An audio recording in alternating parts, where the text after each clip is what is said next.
Selamat malam semua, kami dari kelompok magnetik. Di sini kami akan mempresentasikan tugas besar kami pada mata kuliah permodalan proses bisnis. Nah, di sini kami mengambil perusahaan yaitu PT Global Jet Express atau JNT Express untuk kami analisis proses bisnisnya. Oke, next. Nah, sebelum kami mempresentasikan tugas besar kami ini, di sini kami beranggotakan 4 anggota kelompok, dan di sini saya sebagai ketua. Saya sendiri adalah Rian Supriyadi Ramadan dengan NIM 120218426.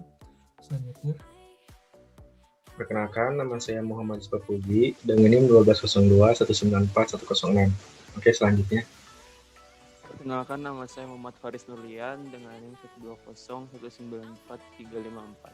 Oke, selanjutnya. Perkenalkan, nama saya Gilas Agaton Cato dengan NIM 12021944076. Next. Di sini saya akan menjelaskan apa itu proses bisnis.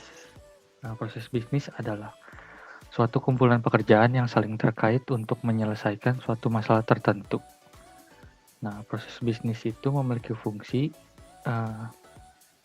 di antaranya adalah untuk membantu manajer dalam mengambil keputusan dan menangani masalah yang ada selama proses bisnis itu berlangsung. Yang kedua, membantu pelanggan dalam memprediksi kapan proses bisnis dapat dimulai dan diakhiri ataupun dilanjutkan. Yang ketiga, membantu para pekerja perusahaan agar mengerti proses apa yang akan menjadi tugasnya dalam menjalankan proses bisnis. Next. Di sini ada komponen-komponen dari proses bisnis. Yang pertama adalah pool. Pool adalah representasi grafis dari peserta kolaborasi. Hal ini bertindak juga sebagai swim lane dan wadah grafis untuk partisi suatu set kegiatan dari pools lain. Selanjutnya ada lane. Lane adalah partisi sub dalam proses. Kadang-kadang dalam pool akan memperpanjang seluruh proses yang panjang, baik secara vertikal maupun horizontal. Selanjutnya adalah data object. Data object berfungsi untuk memberikan informasi tentang apa kegiatan perlu diadakan dan atau apa yang mereka hasilkan. Data object dapat mewakili benda tunggal atau koleksi benda-benda. Selanjutnya ada message. Pesan digunakan untuk menggambarkan konten komunikasi antar dua peserta atau sebagaimana didefinisikan oleh peran mitra bisnis atau badan mitra bisnis. Selanjutnya ada grup. Grup adalah pengelompokan elemen grafis yang berada dalam kategori yang sama. Jenis pengelompokan ini tidak mempengaruhi alur urutan dalam grup. Yang terakhir ada text annotation. Anotasi teks adalah mekanisme bagi pemodel untuk memberikan informasi teks tambahan bagi pembaca diagram BPMN. Selanjutnya akan dijelaskan oleh teman saya.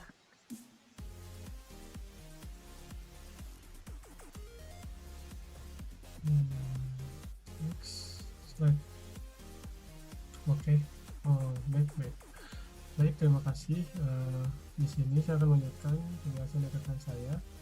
Selanjutnya itu ada activity atau aktivitas. Itu adalah istilah umum untuk pekerjaan yang dilakukan perusahaan dalam suatu proses, dan biasanya activity ini pada proses bisnis adalah hal yang paling sering muncul, dan itu menggambarkan apa-apa saja yang dilakukan dalam suatu perusahaan tersebut. Kalau ada task atau tugas adalah aktivitas atom yang disertakan dalam proses. Tugas digunakan saat pekerjaan dalam proses tidak dipecah ke tingkat detail proses yang lebih baik. Lalu ada choreography task, yaitu adalah sebuah tugas koreografi yang isinya itu aktivitas atom dalam sebuah koreografi. Ini mewakili satu set dari satu atau lebih pertukaran pesan. Setiap tugas koreografi melibatkan dua peserta. Lalu selanjutnya ada progress or sub-progress non-atomic, yaitu adalah aktivitas gabungan yang termasuk dalam proses atau koreografi.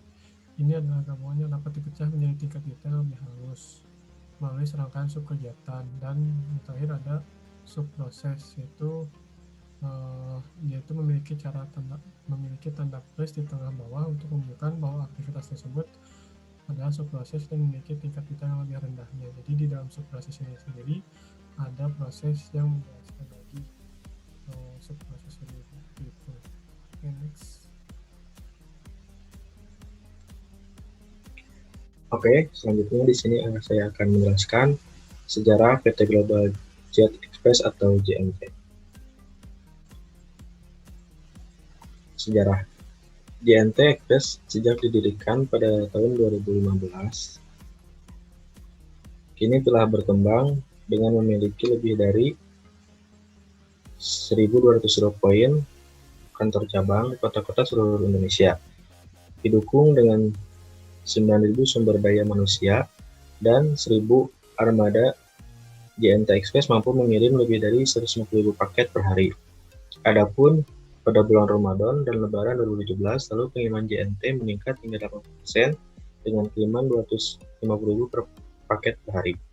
Perusahaan yang didirikan oleh mantan CEO OVO Indonesia, Jet Li, dengan investasi sebesar 400 miliar, ini menawarkan berbagai fitur yang membuat pengiriman lebih praktis.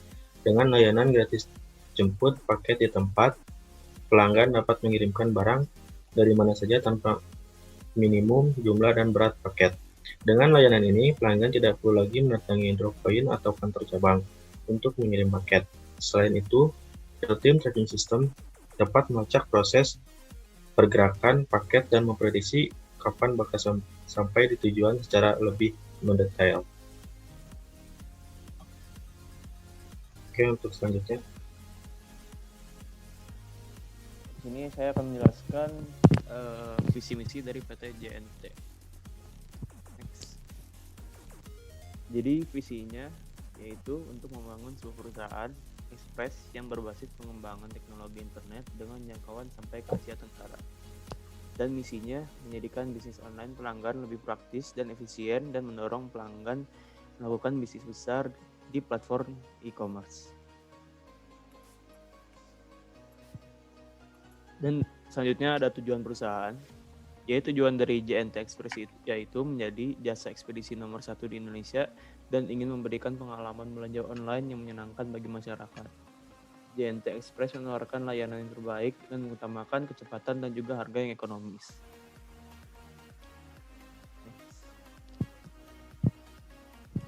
Selanjutnya itu ada budaya perusahaan dari PT JNT Express ini sendiri. Next. Nah, beberapa budaya perusahaan itu ada BNPN, tanggung jawab, orientasi hasil, berbagi, dan pelayanan. Next. Nah, baik, di sini kami akan menjelaskan proses bisnis existing dari masing-masing publish oleh kami sendiri. Tapi sebelumnya itu, di sini kami menggunakan tools BPM, tools Bizagi Modeler untuk membuat proses bisnisnya. Dan sekarang akan dijelaskan oleh rekan saya yang pertama. Silakan, next.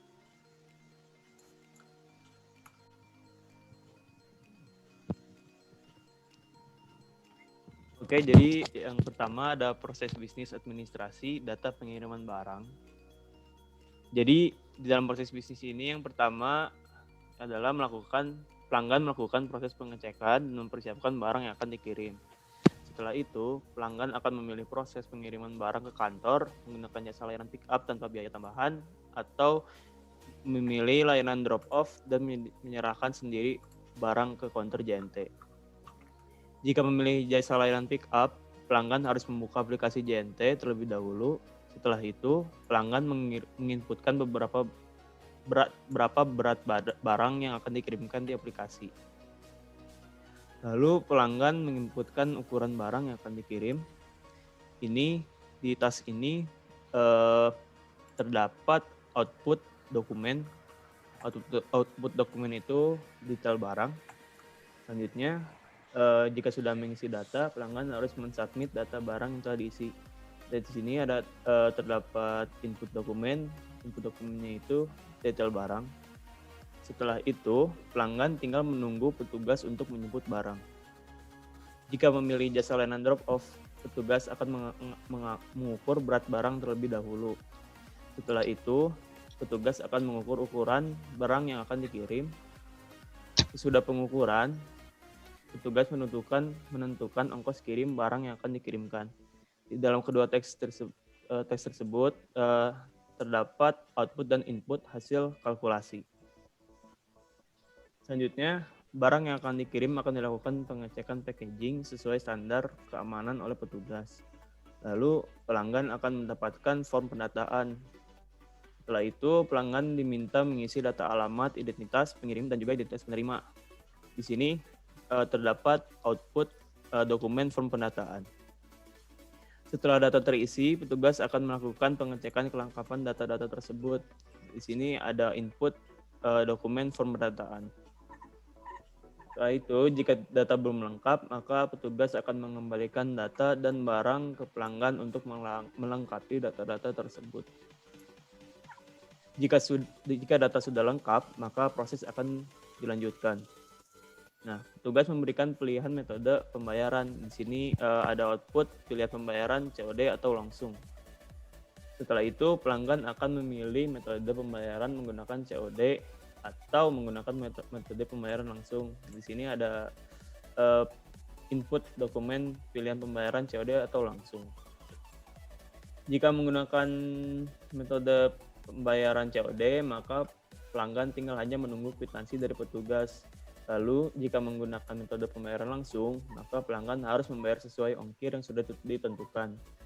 Setelah petugas menerima pembayaran dari pelanggan, petugas akan memberikan kwitansi ke pelanggan. Setelah itu, pelanggan menerima kwitansi dari petugas. Setelah itu, maka petugas akan memulai proses pengiriman barangnya. Itu sekian dari proses bisnis administrasi data pengiriman barang. Selanjutnya. Oke, yang selanjutnya yaitu proses bisnis pendistribusian paket pengiriman.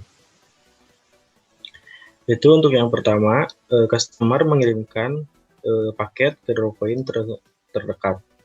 Yang kedua, drop point menerima paket tersebut. Selanjutnya, pendataan pengiriman dan pencetakan nomor resi. Di sini input dokumennya yaitu identitas pengirim dan penerima, dan output dokumennya yaitu nomor resi. Selanjutnya, petugas drop point melakukan pengecekan barang. Dan selanjutnya, jika barang lolos pengecekan, maka barang akan langsung dikemas. Dan jika barang tidak lolos pengecekan, maka akan dikembalikan kepada pengirim barang. Setelah barang lolos pengecekan, maka barang akan langsung disortir sesuai dengan jenis barang. Selanjutnya, setelah penyortiran selesai, maka status paket berubah menjadi manifested. Untuk selanjutnya yaitu pengubahan status. Jika pengubahan status telah selesai, maka langsung akan dikirimkan ke warehouse terdekat. Untuk selanjutnya, setelah masuk ke warehouse, barang akan disortir sesuai dengan tujuan dan barang akan diservis. Untuk input dokumennya yaitu data identitas penerima. Untuk selanjutnya, setelah penyortiran, maka status akan berubah menjadi on process. Setelah itu, barang akan dikirim ke warehouse tujuan penerima.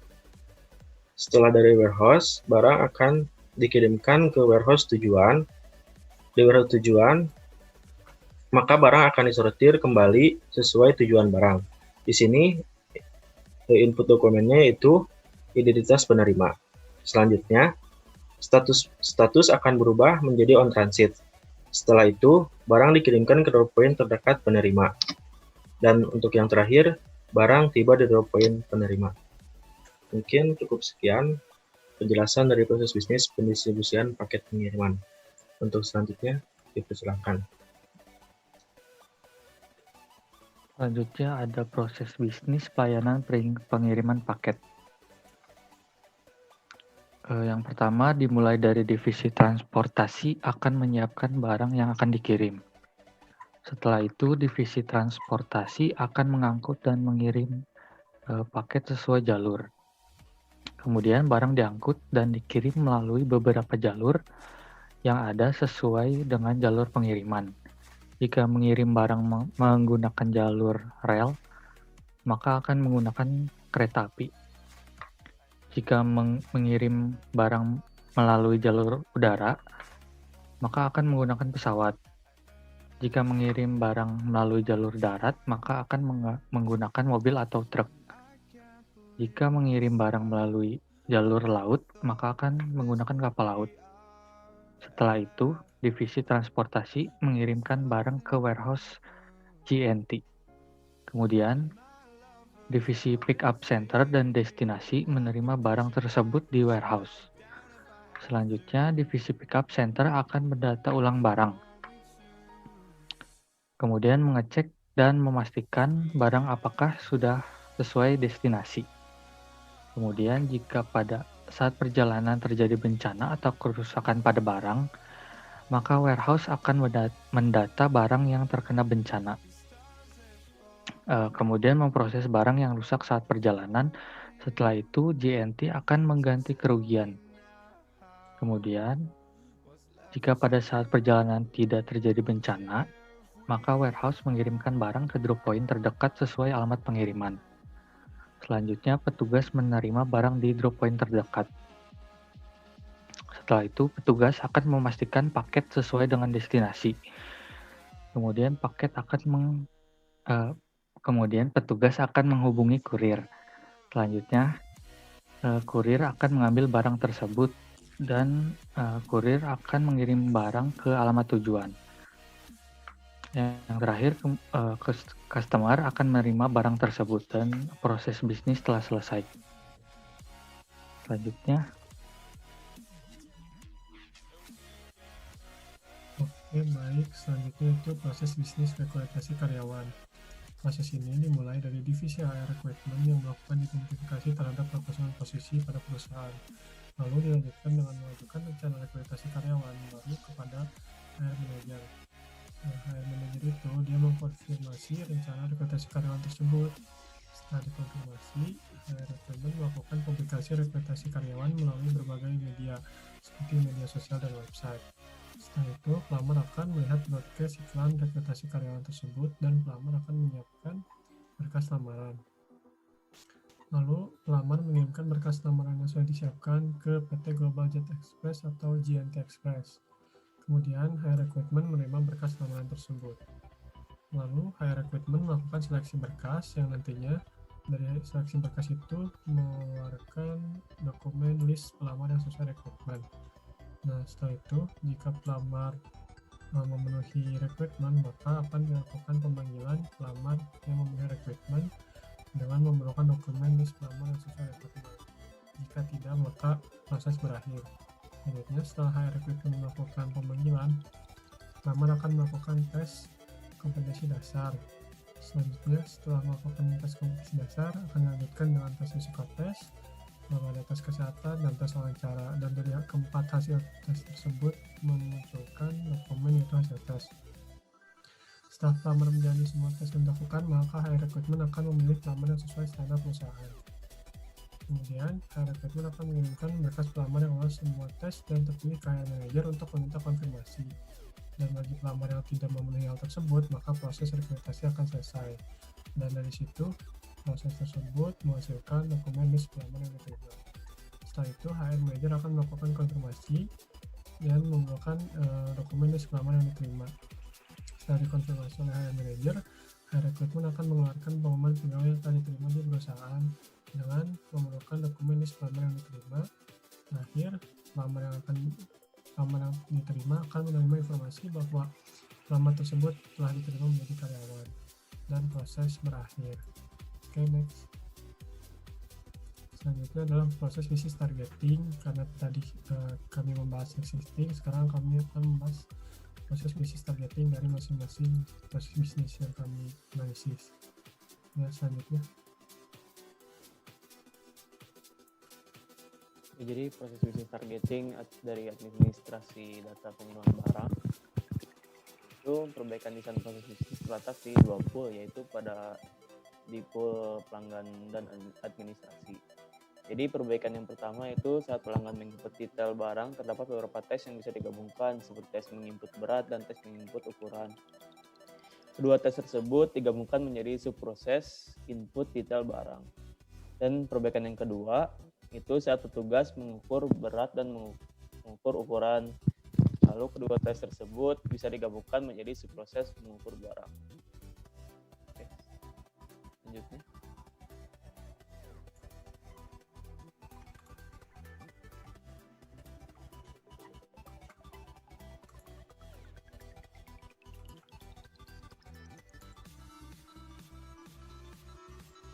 Oke, untuk proses bisnis penerbitan paket pengiriman, untuk perbaikan proses bisnisnya itu terletak pada pengemasan dan penyortiran barang. Di sini perbaikannya yaitu penyatuan antara proses bisnis, pengemasan, dan penyortiran barang. Jadi di sini supaya mempersingkat waktu dan paket tidak menumpuk di drop point ataupun di warehouse.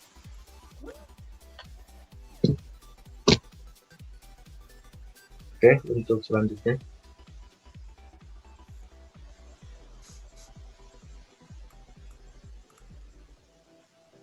Perbaikan desain proses bisnis pelayanan pengiriman paket ini terletak pada divisi pickup center yang kita gabungkan antara barang di data dengan memastikan destinasi barang agar waktunya lebih cepat, dan pengiriman barang melalui kurir kami jadikan subproses agar lebih efisien.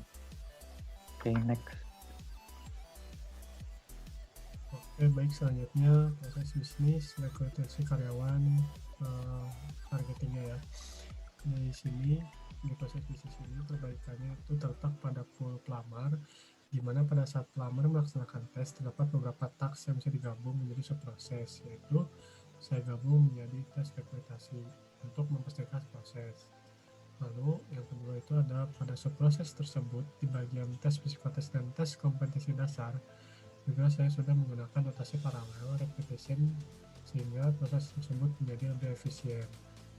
Seperti itu. Oke, next. Dan kesimpulan dari tugas besar kami ini, perusahaan penyedia jasa ekspresi JNT dibangun tepatnya pada tanggal 20 Agustus 2015. Pada hari itu, secara resmi PT Global Jet Express ini didirikan sekaligus meresmikan kantor pusatnya itu di Jakarta Utara. Nah, bisnis proses adalah suatu kumpulan pekerjaan yang saling terkait untuk menyelesaikan suatu masalah tertentu.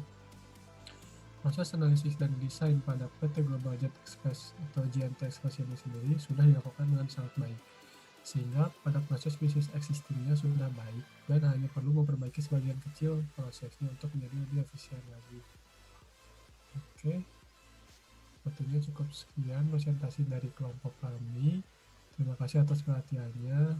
Mohon maaf bila ada salah kata dan yang lainnya. Wassalamualaikum warahmatullahi wabarakatuh.